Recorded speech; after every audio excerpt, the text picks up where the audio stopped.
All right, less than 24 hours after I was breathless in the first emergency podcast introduction of pass interference history, I'm calm, and I brought on old friend, fellow Yukon Husky, Mike Mutnansky of the world famous Mudstack to say, you know what? Let's spend this whole freaking episode taking our time and talking about Stefon Diggs. You ready, pal?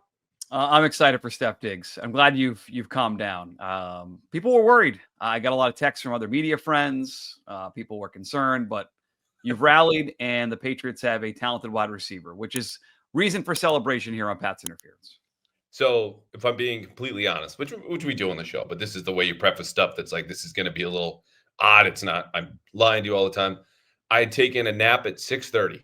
Okay, very late for a nap, but I had no worries about not being able to sleep later at night because I had a lot of work to do. It's going to be up 6:30 p.m. nap? p.m. Yeah. So I take a nap, wake up at 7:15. Phone is obviously blown up despite being on do not disturb. Doug gets through. This has happened. Alerts, yada yada. Just rushing, full on rushing. Post a story that we had pre-written and talked about on the radio last week. Confirm with other people, text some people in the league, couple of players. What do you got? Blah, blah, blah, blah. Sit down here. It was still 2 hours later. I had published a story, got that information. I still couldn't collect myself. We finally got it through, and I'm glad we had a good episode. And shout out to our mutual guy Brian Barrett. But I've since written a column today. I have fully come around on Steph Diggs in a way that is not the beat reporter who has just been starved for a number one receiver or a good quarterback for a long time. And really, please make this work. I just think it's a good deal. And you and I were talking off air. Sometimes that's the boring take. I say that's fine. What say you? I say, just to wrap this all up, tell me you have no kids without telling me you have no kids. A 6:30 p.m. nap on a weeknight means Callahan is still, for now, childless. Yes. Talent. It's talent. Let's start right. It's freaking talent. They have been desperate for a talented wide receiver for how many years? And you have him. He has. We'll get to all. There's question marks. There are reasons for pause, but overall, it is talent. What makes a quarterback better besides seasoning, offensive line, good coaching? Talent around him. Steph Diggs, wherever he's played, he's had talent, and they've lacked that sorely. So 3 years, this much guaranteed, this much total. It's talent. And if you watch this Patriots team, they have been empty of bereft of talent at that position for X amount of years. They have it now. If you're a media member looking to complain about this, you really got to stretch yourself. Like, you've really got to find some ways, because this is, for a fan, for media, for the team, it's a good deal. For your quarterback, it's a very good thing. And if you are a media member complaining about this deal, the Venn diagram of people who complain about the Patriots' lack of spending and who don't like this deal is not a Venn diagram. It's a GD circle, okay? To which I said, I just don't want to hear from you right now. Yeah. That this is not a time for complaining. It is not a time for whining. This is the start of my column tomorrow. Who am I, someone who has clamored for years and years and years, to turn my nose up at the best receiver the Patriots have had in almost a decade? Who am I to look at this receiver and go, they gave him money, maybe a little bit more than I expected? Who cares? It's not my money. You have the cap. You have the cash. There is only upside here as far as I see it. And we'll get into, obviously, there's some downsides here. 3 years, we'll say it again, $69 million, $26 million guaranteed. Jordan Schultz reports today that apparently the Patriots have an out after year one. Still no final details out about the contract. But yeah, I'm with you. The talent, that's the biggest takeaway of this, just the infusion, if whenever he's healthy, and he'll be healthy. The biggest part of this whole signing is the jump in talent that they just got at their weakest spot in the roster. Yeah, I mean, you forced your rookie quarterback last year to have to elevate the receivers. It should be the opposite way around, Callahan, right? It should be the receivers elevate the quarterback, and they didn't have anybody like that. Hunter Henry's a very nice tight end. He's not really elevating Drake Maye. Steph Diggs should do that. Steph Diggs should be one of the pieces that makes Drake Maye a better a quarterback in general. So talent, blue chip, whatever Lombardi called, like, that's, they needed it. They spent on it. We can hem and haw about how they got here. And the blue chip guys, they may have missed along the way, but they landed this guy. It's good for the team and great for the quarterback. So I almost busted Brian Barrett's balls about this, and I realized that it's not his fault. It's really his boss. Because that notion that Mike Lombardi, as Bill Simmons has often espoused, invented the blue chip idea to identify the best players in the team. Anyone in college recruiting goes, oh, hello, we've been doing this for decades. Not your fault. I didn't get it out yesterday. I need to say it now. But yes, blue chip talent. That's Stefon Diggs.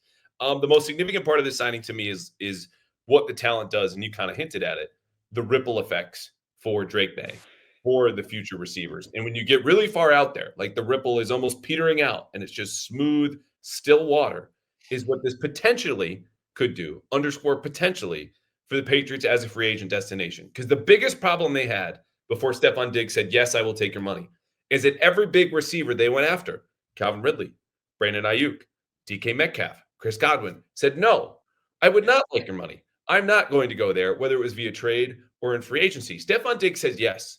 So when he comes here, he's a guy who's got a reputation for Pro Bowls. He makes Drake Maye look better and allows the other receivers to work one-on-one matchups that a year ago were a step higher, right? Like Demario Douglas or Kendrick Bourne are facing the number one corner, depending on what the defense does. That's not happening anymore. Those guys get to be number twos and threes and to flourish in a way, again, when he's healthy, which we don't know. Everyone knows he tore his ACL. That's impossible unless you have a player like him with the gravity to pull the defense away and alleviate the pressure. Like that will happen immediately once he steps on the field. But what happens after for Maye's development, and this is a potential free agent destination if they really want to contend again, is really how far this could go.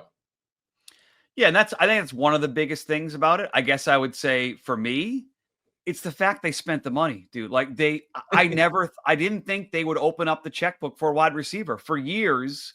Going back to Belichick, where I think he has always undervalued the talent at that position and not realized that the game has changed. It is not hand the ball off to Leroy Horde 25 times and win a game 10-7. It's not one like that anymore. You need electric playmakers. Those guys in free agency, when you miss in the draft and you screw up every second round receiver pick you've ever had, you have to spend money on those players. They spent the money. Elliott Wolf, what's his name? Ryan Crowden? Cowden. Bob Kraft, Jonathan Kraft. They spent the money. That's the biggest thing. Forget about drawing guys in or making Maye's life better. All good. They actually spent the money. This might be a bad deal. This might blow up in their face, but didn't have to win the deal. They have to sign the guy to the best contract ever. The fact they spent the money at receiver, that to me is the biggest part of this deal. Yeah.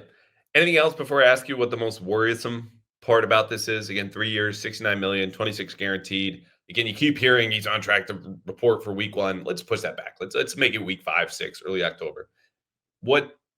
Anything else we haven't hit on before we get to that part?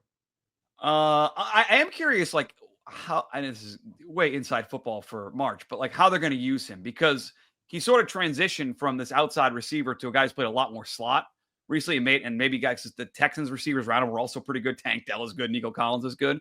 But like I could see a scenario where they play him in the slot a lot and he becomes a guy that just carves up the middle of defenses. Like I'm excited for Josh McDaniels to have this piece to sort of move around and use, because he saw it year one in I was gonna say Oakland, LA, or Vegas with those receivers there. Like he was able to elevate Carr, the quarterback there, and use the receivers in a really innovative way.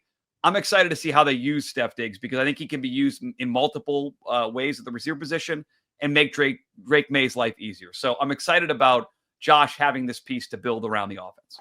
Yeah, I like that. I think it's a good point. What people forget, and not because this is something that's so obvious, but I think in the McDaniels offense, and we'll see what iteration kind of comes next. It's different, as I highlighted in my initial pitch last episode, that I think we would get the Cam Newton version of this offense before, which is not to say balls going in the dirt, just a lot more play action, multiple tight ends. The receivers do move around a little bit more. Like Julian Edelman was at the Z receiver spot, strong side receiver, outside the numbers, more often than people remember. And sometimes you would motion into the slot and then go from there. Other times he would hang outside, especially when they had Danny Amendola. So this is a group that likes to, it's not quite disguise, but move pieces around to keep the defense on its toes. And certainly if you're going to see a shadow on the opposite side, which the Patriots very well might, with Stefon Diggs being so much better than all their other receivers, they do mix and match. But it is curious to see what kind of tricks Josh will have up his sleeves. Motions, stacks, bunches, hurry up, tempo, like all this different stuff is now unlocked because you have a player who, okay, when that guy moves, the defense has to react. It's not like, yeah, you got him. Like it's and I also think for Drake Maye, like he'll be able to trust Stefon Diggs. Like I probably has lost a step at 31 off the ACL, but he's going to be in the spot he's supposed to be, right? We heard that with Brady. Brady trusted receivers who were where they were supposed to be in the route. Like Steph Diggs will be in that position, and he'll be able to trust that and be able to spend more time in the pot. Like it's a very positive move for a team that has been hesitant to spend money at that position. So it's hard. I can't poke holes in it. I'm sure we'll try to here in a second, but on its face, it's a good move.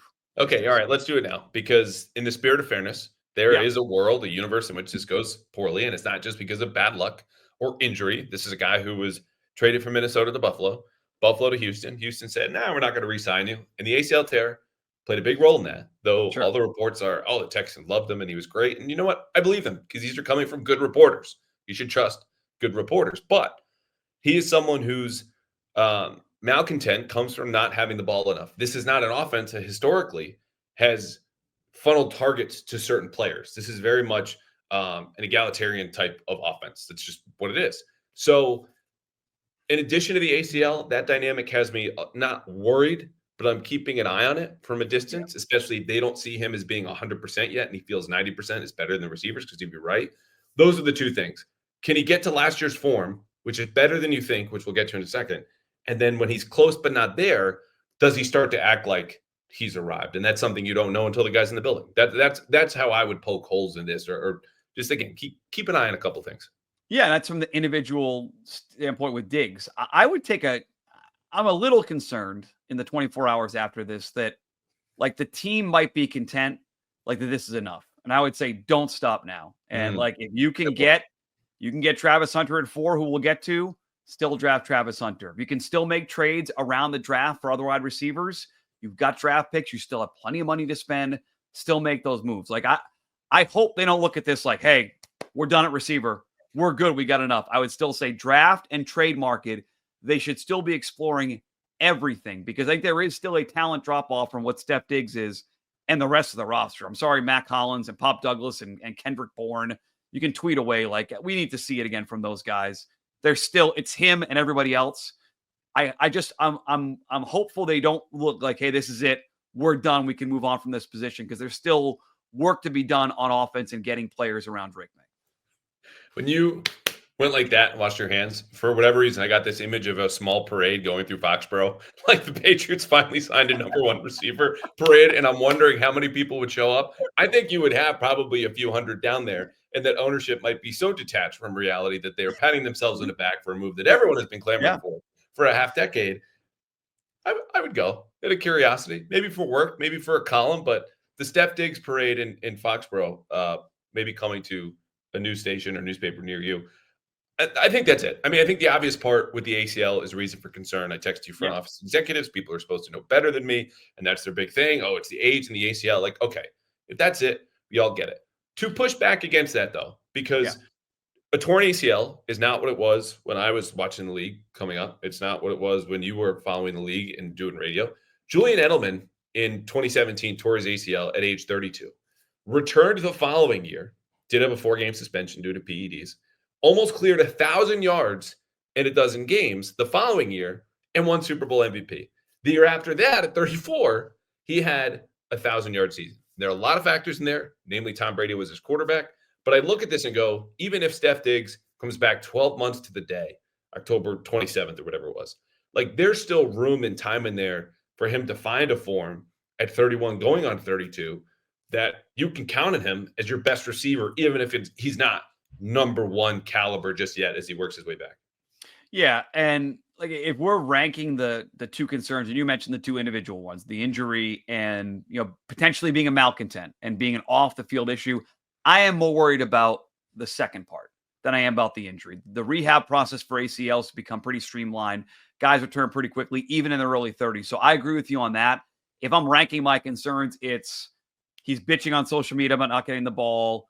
Team starts slowly, like Vrabel's calling him out for being I'm much more concerned about that than I am the ACL. Like if we're ranking the two, and I say I really, because of the medicine advance, I haven't really thought much about the ACL at all. They might be a little bit slower to start the year, and it might be a ramp up for him. But we've seen it too many times. It's like Tommy John with baseball. Guys come back in baseball, and they're better after Tommy John. He's not any better now, but I don't know. I'm more worried about the off the field, him as like, can he be a leader? That part of it, locker room, than I am the injury.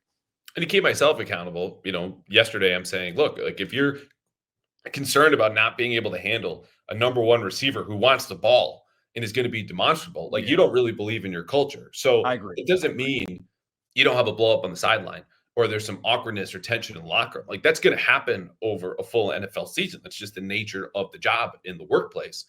I think you can stomach that. You can handle it. The other kind of context that we should consider is, those issues arose when the Bills are winning 4 straight division titles and he was there. Those issues arose when the Vikings made an NFC championship game. Could they be exacerbated when he's been empowered and has all that money and you're losing and you're 5-7 or 4-6? I don't know. No one's rooting for it, but it's just stuff to keep in mind that we haven't seen yet and won't know, obviously, until he's here. Yeah, and I'll be curious to see what else they do at receiver with him, or does he view himself as like the alpha of this group? He'll like lead those guys. So it'll be a fun thing to watch him, and if he's ready to take over as like the leader of this group, because I think Drake Maye would probably like that. We'll see if he wants to do it. I don't know. That man could hobble in with like blurry vision in one eye, and he would absolutely be the alpha in that receiver's room. Like, he could fall and miss his chair, go out the wrong door, not have the right playbook. He is absolutely the alpha in that room. Let me ask you a question, though, because, okay, 2 years pass. He might be here, he might not be. What's a successful Stefon Diggs experience if you're the Patriots signing him to this contract? Again, we still need the details, but it's $26 million guaranteed over 3 years, which really means this is probably a 2-year deal. Does he need a 1,000-yard season? I would say no, but before I do that, do we know? Yeah, I know you said you're still working on the contract details of this. Is the 1 year out thing realistic? Because if you tell me that they have a really easy out after year one that just eats some money and move on, then that's really low risk. Like, I would just say he's got to play. Like, he needs to get out there and play and make Drake Maye's life easier. If you're going to tell me that, hey, it's tougher to get out of the deal, then I still go back to staying healthy over 2 years and being able to be a reliable number one, which to me is less about numbers and more about making big plays in big spots. Like, I think if you watch around the league, there are certain, like, Mahomes is up. I want to sort of put him aside, but the rest of these guys need a receiver. Like, when the hardest thing to do is pass on third down when the other team knows you have to pass on third down. When you have Pop Douglas and Kendrick Bourne and these, second and third tier guys, you're so much easier to stop. But when it's 3rd and 7 and they know you have to throw and you can make that play, those are backbreaking plays. That's what I want to see from Steph Diggs. Without the numbers and with the stats he's got to get to, 3rd and 7, have to have it play. Julian Edelman, go make a play. Wes Welker, go make a play. Like that. That's what Drake Maye has to have. The only guy who's been that guy on this roster for the last couple of years is Hunter Henry at tight end. They need that guy at receiver. And so what does he have to do? It goes back to playing games and being able to, when the other team knows you're going to pass the ball, still make the play, beat a guy one-on-one, because that's what they've lacked, is somebody at the receiver group that's going to beat your talented cornerback one-on-one. He's got to be able to do that over 2 years. Has to. Well, I have a number of total yards. That's like my floor that I think he needs to get to, or at least be in the neighborhood of, for this to be a success. So I'm curious what your floor is if we do this. Over 2 years or 1 year? Or what's the year? What's the length of the contract? Like, again, I'm assuming a 3-year deal in most NFL contracts. Okay. You lop off a year. So this is a 2-year deal. If he plays 10 games, let's say conservatively next year, plus 14, he gets banged up, 24 games as a Patriot. If he gets to only 1,200 yards, that's 50 a game. Is that 1,200 yards in 3 years? 2 years. We're talking 2 years. Okay. Because you're lopping off the last year. But what you're saying is he just needs to make enough gotta have it moments, right? Like, this is that number seems I'd be okay. We'd be we'd be crap. I don't know if we'd be crapping all over that number. We'd be crapping all over that number. If we get to 2 years and it's like 64 catches for 1,240, we'll be kicking the crap out of him. Okay. Let me do I hear 1,500? Closer. Like I see, I did a 3-year number in my mind, but if he only plays 10 games this year, and considering next year, like 15 plus would be okay. I would sign for that. I'd sign for that. Okay, 15 sold. My number was 1,600, and this was built in a range of whether he does play 10 games or maybe he plays 34. He goes 17 games and 17 games. Obviously, you'd want it higher than 1,600, but to me, that's got to be like the minimum here, which could also be a 600-yard season and obviously a 1,000-yard season when he gets to full health. Granted, he'd be 32, going on 33. It's still possible because the opportunity is going to be there.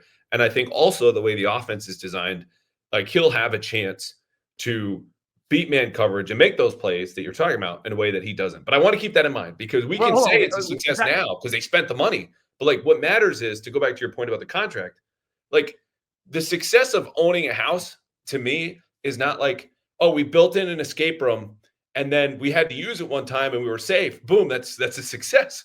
Like if they have an out after year one, we got to drop the hatch and we got out of there. Like you don't want to have to go to an escape room. I don't want to have to use the out in year one of the contract. I want long-term success and enjoyment. And to me, this would be minimum 2 years. He's got to stay healthy. 1,600 yards is my floor. Pick the number of touchdowns, third downs, whatever big moments they have. And Callahan's taking naps at 6:30 and talking escape rooms. This is a whole different podcast. Very stressful life over here. But does that number change? Okay, so you 1,600 over 2 years. So, okay.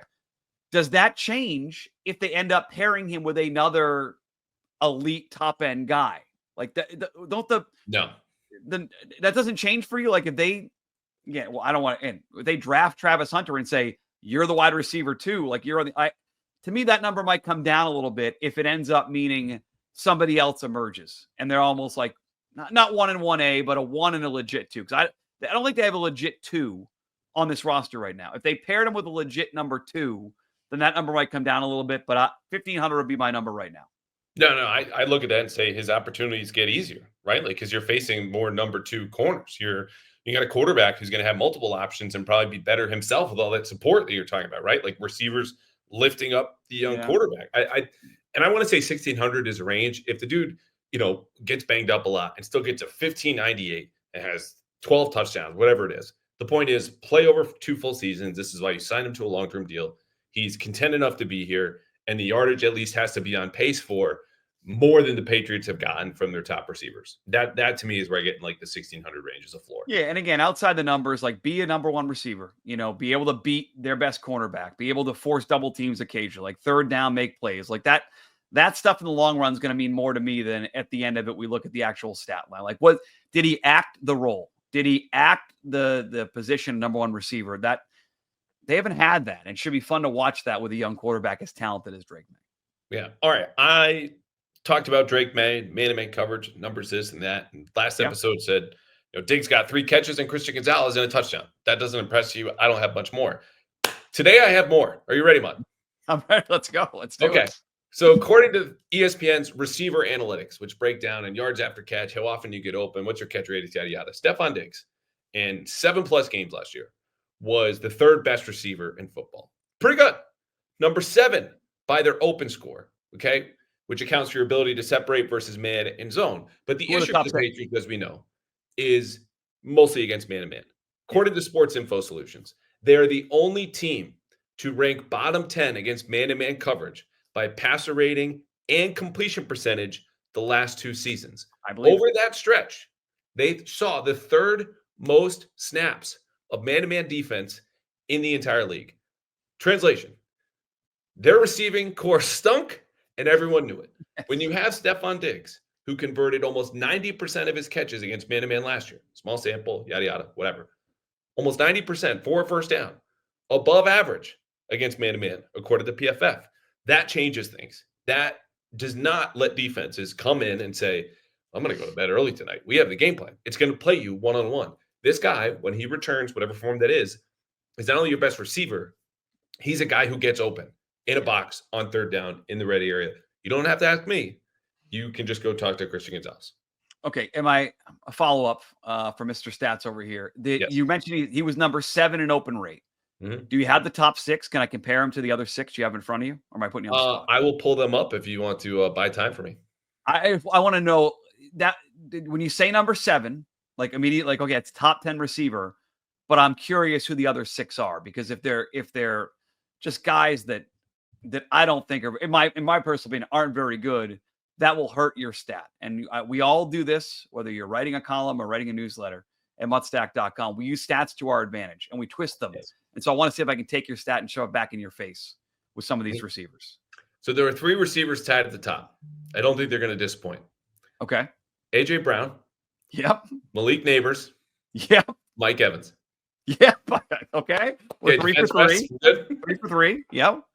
At 4, you have a tie. So I guess he's got the 7th highest score, but you've got people above him. Drake London, Josh Good player. Downs, and Really? Dontavian Wicks from Green Bay. Okay. Surprised those guys were on there. All right. So in the neighborhood, Zay Flowers, Tyreek Hill, Chris Olave's up there, CeeDee Lamb, Devontae Adams, Ladd McConkey, Mark Andrews, but he's really the only outlier in here. So there you go. We're all good receivers. Okay. Pretty. Besides, no, I guess Josh Downs is pretty good. That's good company to have. So you've backed up your stat. Congratulations. Well, and to your point, though, I was using stats to look up Cooper Kupp versus man-to-man coverage because this has just been something I have been, aside from asking for a number one receiver, just beating the drum over and over again. You need guys who can just get open. That's half of the job. Get open, catch the ball. PFF had favorable numbers for Cooper Kupp against man-to-man coverage, and I watched the tape, but other people do too, and be like, I just don't see this. So yes, there's enough data out there that if you wanted to piece together a case nowadays, you could make a case for virtually anything. What I'm here to say is the traditional box score stats were pretty good for Steph Diggs. The deeper numbers were even better, and those were some of them. Love it. Love it. So Drake Maye, that's how I see it. Like when he has a gotta have it play, this is not I need to create or extend, or if Pop Douglas is not exactly where I want him, which happened a couple times last year in key situations, he can go to Steph Diggs, and I'm still confident, even after the ACL, he can muster most of that form, by ESPN's numbers, PFF, or sports info solutions. So I'd be curious how they're defended next season because I'd still think you're confident playing them in man-to-man. It's like you got to beat me before I jump out of this defense, right? Like I'm going to keep throwing heaters until you can prove you hit my fastball. But like if you don't have a good group of corners, I'm not playing with Stefon Diggs like that. I mean, the Patriots got roasted by him, giving up 6 to 7 catches per game, over 70 yards, almost a touchdown, when they had Stephon Gilmore, Pro Bowler J.C. Jackson, and now more recently Christian Gonzalez. Like those are his career numbers against one of the best corner teams in the entire league. If I'm prepared for the Patriots, I don't want to do that. It just gives them so many more options. They were really, again, it wasn't just Drake Maye. It's the years prior. You're playing with an arm tied behind your back offensively. And I'm simplistic. People want to talk about offensive line and defense. I want to talk receivers and what this changes everything for what they can do. You're limited so much. It's like those golf carts you drive around. They go to tournaments sometimes, and someone will know how to take the governor off, and all of a sudden the golf cart is flying versus everybody else. You go down a hill like 45 miles an hour. Not recommending it, but you can do it.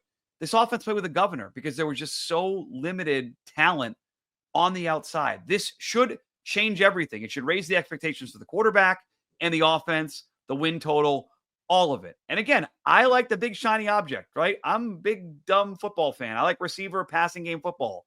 This improves all of that. So adding your numbers to it, your nerdy numbers into the talent of Steph Diggs, and you should be happy as a Patriots fan.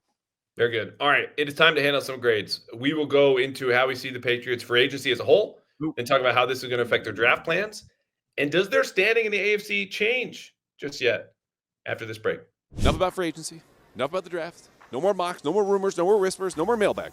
It is time to talk, not about football or anything like that. Prize Picks, America's #1 daily fantasy sports app, because when I'm not on this podcast and I'm sitting at home and I'm watching the Celtics, or it could be a hockey game, or it could be a baseball game. Sox are just around the corner. I am playing Prize Picks, and I am winning. And I would like you, as someone who supports this podcast, to win a little bit too. Because right now at Prize Picks, you can win up to 1,000 times your cash and run your game all season long. When you build your lineup, you know the deal. 2 to 6 players, all right? Every single time you go to Prize Picks, online or on the app, you'll see a player, and they'll have a stat. And all you have to do with your lineup is pick the player, go more or less on that stat. It could be Jason Tatum 5 threes. If you think he'll hit him more than 5 threes, he's going to hit more. If you think Kristaps Porzingis will have less than 18 points, hit less. Boom. That's a lineup right there. So 2 to 6 player stat projections over at Prize Picks. Basketball, hockey, baseball around the corner. Of course, football will be back too. And when you sign up today, if you're a new customer, here's the best part. You get $50. 50 instantly after you play your first $5 lineup at Prize Picks. You don't even need to win to get the $50 bonus 50. You just have to play. So sign up today. Download the app and use code CLNS to get $50 instantly after you play your first $5 lineup. Again, download the app today and you will get $50 instantly with the promo code CLNS after you play your first $5 lineup. Prize Picks, run your game. All right. I did not grade this deal. If I would, it'd be a B+ or above. And coincidentally, that's how I see this whole free agency class now, because timing is a funny thing. Everyone lamenting, oh, they spent on defense, nothing available on offense. Look, you came away with a back end of his prime, yes, injured receiver, but is still among the best 2025 in the league. Yep. You came away with the best defensive player available. You rebuilt your back seven. We know what they've done otherwise. We don't have to rattle off all the different names. This is a good job by them. The thing that prevented them from an A, obviously, is Ronnie Stanley or Chris Godwin. But it's amazing how much differently I think everyone looks at this draft class, because 2 weeks later, after they finished assembling it and then introducing them at that weird press conference, because they just had to announce their captain had been cut the same day for some strange reason. I think everyone likes it a lot better. And I think it's good to look back and be like, you know what? I'm glad I put that in pencil and erase it and put something new. It's a B or a B plus. And if you're grading on a curve like what they've done recently, it's a B plus. If you want to say their biggest need might have been left tackle and they still have not addressed that, I'm totally fine with that. Which keeps it from being an A minus or a legit A. But to your point, they spent big money. When you spend big money like this, we'll get to it. It usually translates to wins the following year for your team. And they did it at need. And they did it. They were out of character. The Diggs one in particular is way out of character for this team. So B plus, solid B plus. It's tough to poke holes in what they did. Like again, if you want to go back and say some of the receivers that you mentioned specifically that they could have traded for that they just did not want to be a part of, that might impact the grade. But overall as a group, I'd say it's a B plus group. Like if my kids were playing Madden and they did this in the offseason, I'd say they did pretty good. So B plus. You're a harsh Madden grader? I do. I'll look at their grades. By the way, kids care way more about that than playing the game. Like my kids, they give the grades out. They simulate the entire season, the playoffs, just do free God. agency and draft. That's all they care about. And even worse, dad tangent time. They waste their time watching YouTubers do the exact same shit. Like that's what they're watching these guys do, is build out their drafts, and they come down saying they want to do the same thing. So yes, they care way more about that than actually playing the game. God forbid. Yeah, B plus. Sorry, that was a bad rant. I apologize. So hand up, that is the way that I play 2K, because I just don't have the patience for 80 games or 60 or You're 40. GMs. So get a simulator game then. Get a simulation game we don't have to play. You didn't play. What was it like? Stratomatic back in the day. That was actually. So this is pre my time. Yeah, I did not play Stratomatic. I think the first, like we were. I still say I was one of the first fantasy football teams in New England. Like this guy ran a league. I wasn't playing Stratomatic. I was playing fantasy baseball, playing Tecmo Super Bowl, and I wanted to play the game. I didn't want to build teams. But that you and your kids these days. Yeah, famously, fantasy baseball is played on a diamond and people pitching it. Oh no, you just play GM and add to your roster and take guys off. Very good.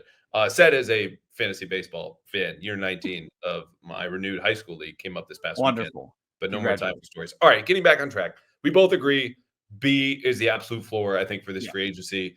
I again think they missed on the DK Metcalf trade. This is a nice way to pivot. Let's be clear. Steph Diggs was not plan A. He was not plan B. Might not have been plan C. Okay? Like, this is just what it was. But you have to be able to scramble. And they did. And so Pivot. No, you can't say scramble. It's pivot. The word's pivot down there this year. I'll say scramble. I know they'll say pivot because they were telling us since the combine, like, oh, we might have to go to plan B, C, and D. And guys didn't want to come here, which is why, again, like, yes, the spending money in receivers to me doesn't hit as much because I know for a fact they were ready to pony up $30 million a year for Ayuk, and Calvin Ridley was 22, and Metcalf at least somewhere in the neighborhood, and Chris Godwin reportedly $29 million. And if that doesn't mean anything to you, that's fine.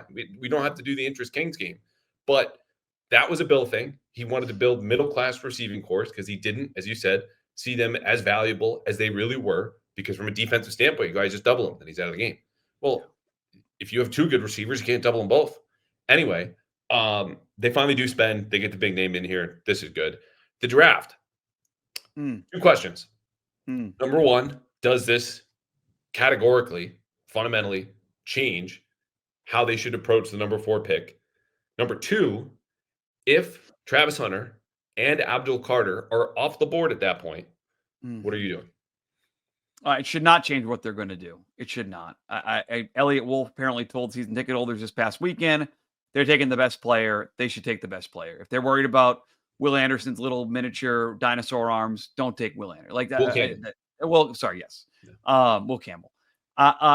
Best player available.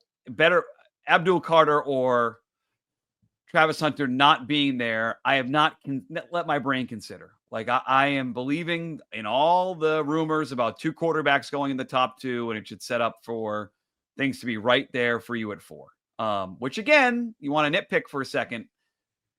They should not have won that game to end the year, and still should be under investigation. They should not have won that game. The Bills were trying to lose that game. You should not have been trying to win. Ownership should have stepped in and fired everyone at halftime or before the game, quite frankly. And this would not be an issue. If one of those guys is not there, I guess I'm trading back. I don't want to trade back. I want the best player at 4. I want that to be Carter or Hunter. And again, I'm stupid, big shiny object. I want one of those 2 guys. I would not be taking Campbell at 4. I don't want a running back, which I keep now. I'm reading today, Pro Football Focus. Steve, is it Palazzo? One a very tied-in guy saying that they're going to draft Gentry at 4. Hell no to a running back at 4. So Ashton Gentry. Okay. Yeah. Ashton Gentry, sorry. So he's casually referred to his cousin Steve because Doug Hyde has some very distant connection to him. So just really? I did not realize that. I like Steve's work, but I saw him mock a running back to the Patriots in year of our Lord 2025 at number 4. The answer is no. So if Carter or Hunter is not there, Abdul Carter is not there, I'm trading back, but you keep hearing there's no trade backs to have. So you're then cursing the team for winning that game in week 18 is what you do. So you and I are in agreement again. I will say, just to put a bow on the Ashton Gentry conversation, hell no is my answer to that. Thank you. And it's nothing personal about him. I can tell you for a fact they do see him as a legitimate top 10 prospect, which is not groundbreaking news if you see Daniel Jeremiah, or Dane Brugler, Tom McShay, your most respected media analysts, ex-NFL folks. They all see him the same way. The Patriots do see Ashton Gentry as a top 10 prospect, but running back is even more dependent on an offensive line to help him do his job than the quarterback is. And given the state of the Patriots offensive line, even if they're better run blockers at center and right tackle now, you're not taking a running back. You don't need one. If you have a bad offensive line, you're not giving him a whole lot of room to run anyway. Forget about it. I agree, going back to the first question, they should not change their plans. It should be Travis Hunter or Abdul Carter at 4. Fingers crossed, 2 quarterbacks drop. This will be nice and easy. Blue chip player, another blue chip player that they can just slide in there. And I am on the record saying, I don't want to talk about Will Campbell's arms today. Apparently, they're 33 inches. They grew a half inch from the combine, which cannot measure anyone, by the way, because apparently all the offensive linemen measured in short. But I am prepared for Will Campbell to be the pick at 4. If it's not him, and I don't want to take the outlier gamble, Armand Membu, and even still Ted McMillan, who I've been completely ruled out yet. If I have to pick at 4 and not trade back, that's where I'm at. But I don't see this as a way that they should change it, because also the draft is for the long term. Stefon Diggs is the next 2 seasons, right? Like this is a different move than drafting someone at number 4. They should not take the same approach to both of these transactions. Let me ask you this: the guys you talked to around the league. So in this in doomsday scenario, since they screwed up having the number 1 pick overall, they're stuck at 4. But in the scenario you just said that Carter or Hunter are both gone, that also means that either Sanders or Cam Ward is there. Is there enough of a market for one of those 2 guys where you'd still get a decent haul for somebody trading up for 4? Is that possibility still there? Are those quarterbacks good enough? Or do you think teams are already looking at next year's draft and saying, well, if we can't get one of those 2, we're not going to dump picks into trading up to 4 by any chance? Yeah, it's an interesting question because, you're looking at the quarterback needy teams and you have 3 of them ahead of you. So that takes them out of the running, right? So it becomes less of a seller's market than you would expect. You could still look at Vegas possibly, or the Jets, and whether they come up from 6 or 8. Modern trade value charts. That's like you're not trading with the Jets, though. That's the issue. The Jets, you're not. You don't think Shedeur or Jackson Dart or whomever is franchise quarterback? I'll take your money, and then I'll beat the quarterback I don't like twice a year. I would happily do that. PR, ramifications be damned. But I don't know, because the way I see it is that Shedeur Sanders is not worth remotely a top 5 pick. And what I think doesn't matter, because I'm not in a war room. I'm not running those teams. I don't think they'd be able to auction it off for this kind of haul. I think it's more likely that they do not have a market for it, but I could be wrong. That's just the way that I see it. That's depressing. And again, you can blame the organization and the former coach for winning in week 18, the worst win in the history of the Patriots organization. Keep bringing this up on this podcast, and I was equally disappointed in real time, saying it everywhere I could. Lose the game. Yes. But I think the first call, if ownership does watch Campbell, or excuse me, Travis Hunter and Abdul Carter come off the board. The first call is to Drake Maye to fire him again. Second call is to then pick whatever player and make whatever trade you're going to do. All right. I asked this before the last break, and I'm going to tease it again. Does Stefon Diggs, even though he's injured and he's 31, blah, blah, blah, blah, change the Patriots standing in the AFC from a team in the mix, pushing to be in the mix, to actually in the mix? We'll find out after this. Hey, sorry we stopped the podcast, but we only ever stop for a good reason. And right now, the Built card might be the best one yet. But right now, we are getting Built rewards back that help us pay rent down the road. Here's how it works. There's no cost to joining Built. And as a member, you earn valuable points on rent and your everyday spending. Built points can be transferred to your favorite hotels and airlines, including the ones you haven't even heard of yet. There are over 500 airlines and 700,000 hotels and properties around the world where you can redeem your Built points towards. Points can also be redeemed towards, as we do, a future rent payment and unique experiences that only Built members can access. So if you're not earning points on your rent payments, my question is, why not? Start earning points on rent you're already paying by going to joinbuilt.com/SOS. That's joinbilt.com/SOS. Make sure to use our URL so they knew we sent you. Joinbuilt.com/SOS to start earning points on your rent payments today. All right, tell the folks. Do you see this as a 9-18 now? Yes. Okay. The calculus is yes, they are squarely in playoff contention. And there's a history to this. I've heard the comparison already to the Washington Commanders of a year ago, who were under the radar, young quarterback. Oh, have you already said? Well, there you go. So I'll let you No, hammer this 2 that. months ago, but keep going. But so there's already that's already in play. But just Fox Sports did a great job with this a couple weeks ago, where they look back the last 10 years in free agency, and we're like, well, if you spend money, what does that mean? And 9 of the 10 teams spent the most money in free agency, all won at least 3 more games the next year. So by the way, Patriots are one of those teams. The Patriots under Belichick late in his career, they spent a bunch of money, won 3 more games, and had that late run. I think lost obviously late. But when you spend money, you guarantee yourself X amount of more wins. Add in the young quarterback, add in the huge upgraded head coach from Drake Maye to Mike Vrabel, add in the bottom of the division schedule that you get to play this year. Yes, they should be. I saw somewhere today on one of the websites, 7.5 their win total. It's juiced up to -145. Not something I would touch right now, but pre-draft, yes, I would say absolutely positively 9-10 win potential, playoff potential, fair expectation for this team.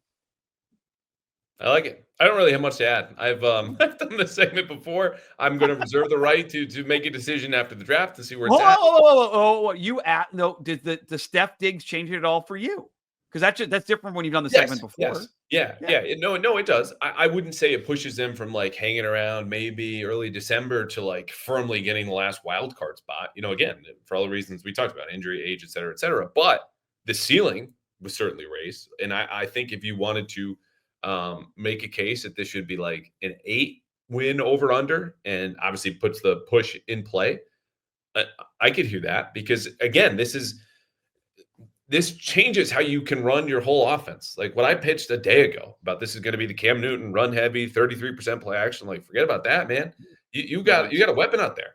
So yeah, it changes it, but not in a like seismic way. I don't see them as put them in the wild card spot now. Would I be surprised if they got there? A little bit, but I would have said that a couple of weeks ago.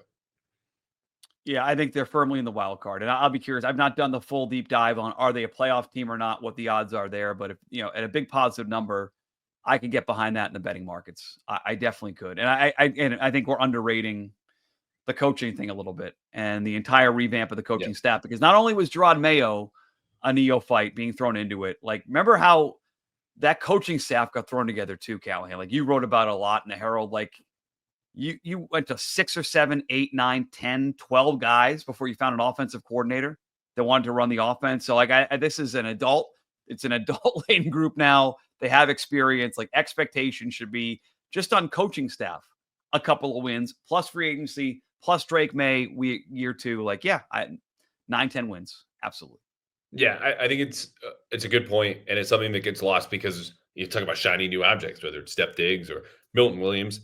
That matters. That matters the most. The talent level is your floor for this team, which is now to be established, should be in the mix, even if that's 7-10 ultimately. When you look at the most important positions on a football team, it's quarterback, head coach, offensive coordinator, and not that far behind, offensive line coach. Yeah. All of those are getting upgrades, not Huge. just from week 1 last year, but the end of the season in big, meaningful ways, baking in a year 2 leap from Drake Maye. Doesn't always happen. Dak Prescott regressed and then was fine the rest of his career. But the point is, even if they hadn't made all these big changes in free agency, those positions not only just raised to a competency level, but they should be all above average performers at the most important positions for this team. And maybe Doug Marrone, we'll see. But certainly with Rabel, McDaniels, and May, and I think it's a good point. Totally agree. All right, final thoughts. Steph Diggs, Patriots related. What do you got? I'll go. I'm going to say it again. So in case their draft nicks are watching, do not take a running back at 4.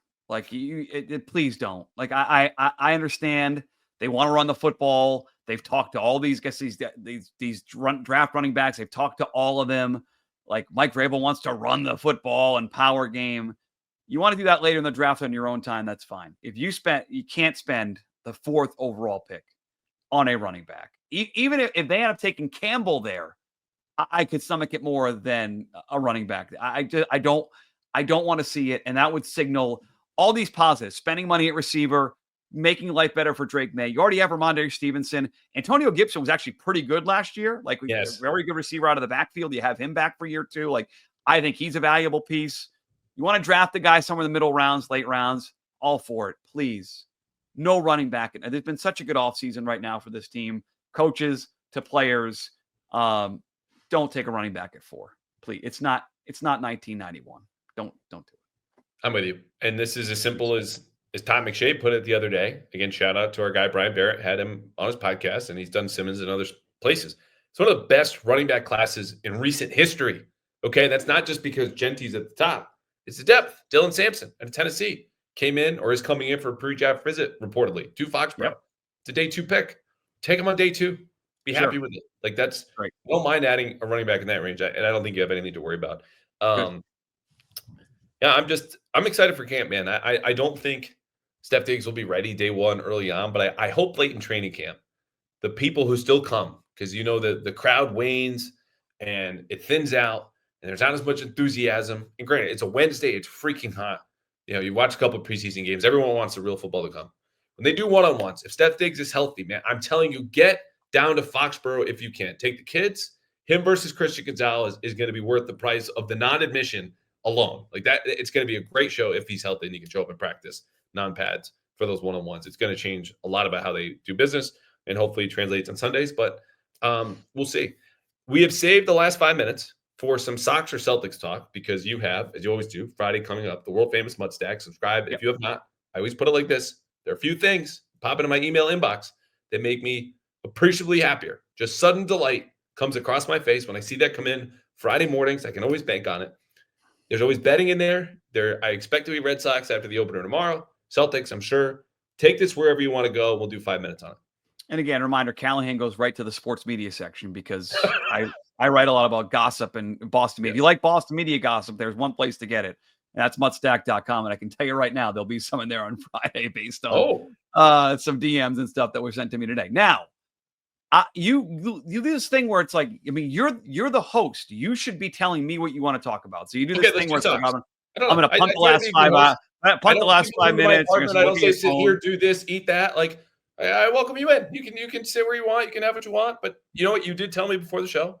We'll do whatever you want. And then I served it back to you. And you just watch my ball bounce by you. So I will pick it up. I'm gonna ignore that. I will just say this. I do think we're on the verge of a pretty good run here if you're a Boston sports fan. So like Jason Tatum's twisted ankle aside, they are by far the Celtics are the team to beat in the Eastern Conference. I don't buy Cleveland. I don't buy anybody else. And so they may face a tall test in the finals, but it looks like a team going back to the NBA finals. Cross your fingers on Tatum. So a deep run by the Celtics, chance to go back to back in the NBA with this group that still potentially, if the new owner wants to spend money, could basically all be back next year. So you had the Celtics going on a championship run. The Red Sox are going to be good. The Red Sox, they didn't have a they didn't have a Patriots offseason, but they added an ace. They put themselves in a position where not one, not two, but three separate top prospects could all impact this team this year. They went out and spent money finally and brought in Alex Bregman. It has been almost 1,900 days since the ownership has spoken to media. So that's annoying. But the other stuff is very, very good. And they caught a break with Garrett Cole going down. Like all of a sudden, the Yankees don't feel like this dominant division team. And so they feel like a playoff contender in the American League. And then you have Drake Maye and Steph Diggs. Like, I'm not saying like, boy, is this an overused phrase on social media? Like, we're so back. If you say that, you have nothing to say, is what I would suggest. But they might kind of be back. Like Boston sports the next 9 months, Celtics, NFL draft, Red Sox are contenders, Patriots are contenders. Like this should be pretty. If you're a fan, if you're a media member who lives off negativity, there might be an issue potentially, but I'm sure we'll find something to bitch. I'll find something to bitch about. That's for sure. But like this, yeah, but you're not referring to yourself. Like, and to be clear, no, but I trust me. It's a lot more fun to go after. It's more fun to write stuff like that sometimes, quite frankly. But I think if you're a fan, forget that. If you're a fan, the next 9 months look pretty good, don't they? Like all of a sudden, like you're as a Boston sports fan, there's a lot of things to look forward to where your team could be in contention to get to playoff games and win the most important games of your season. Those are playoff games. In the Celtics scenario, championship games. Like there's a pretty good run set up here for the Patriots, for the Boston teams, is the way I look at it. I love the optimism. It is beaming off your head, my head, my glasses here, just shining through. Socks, spring, weather's warmer. Because, of course, how downtrodden have we been that the Celtics title was less than a year ago, that we need to bounce back so quickly. And ridiculous. Look, I make fun, but I think you're onto something, that there's momentum building for either the Celtics maybe to a dynastic run, and they've got financials to figure out. And we're not going to talk about that here, but the Patriots certainly, as we just detailed, Red Sox certainly, is I'm more excited for this season than any in maybe 5 to 6 years. Are you buying into this team as somebody used to walk the games and get a cold beer and keep score, like you're in Goodwill Hunting? Like, okay, well, I am not keeping score. I feel like I would need to have like a cardigan on or something like that, and my glasses down to about the bridge of my nose. Just if I was still doing that here in 2025, just do it on your phone, or don't do it at all. Just have the beer. That said, yeah, the 4-year-old who was introduced to Fenway Park in the Red Sox in a night game where they beat the Yankees 3-2 in April 1995, like that kid's going to live in here forever, which means I will be going to that park so long as I can and spending money, even when the team is not. Though when you mention the off seasons, kind of hit me. Milton Williams, Garrett Crochet, young, upcoming stars, both on relative pitch counts or actual pitch counts with their former teams. One traded, obviously, just one signed. Alex Bregman could be your Stefon Diggs, player formerly hated, who would beat you in the playoffs. You couldn't really do anything with him. And then you fill in the moves around there, Chapman, Carlton Davis. Like I think it might be closer than you're selling about Patriots offseason versus Red Sox. No, I mean, immediate dismissal. If you want to continue your analogy, left tackle an issue for the team. I think closers are still an issue for the Red Sox and the bullpens. There's still that one question. Oh, fine, it's closer than I expected. You're right. I don't think that helps your argument. I think the closer could be Chapman. I know.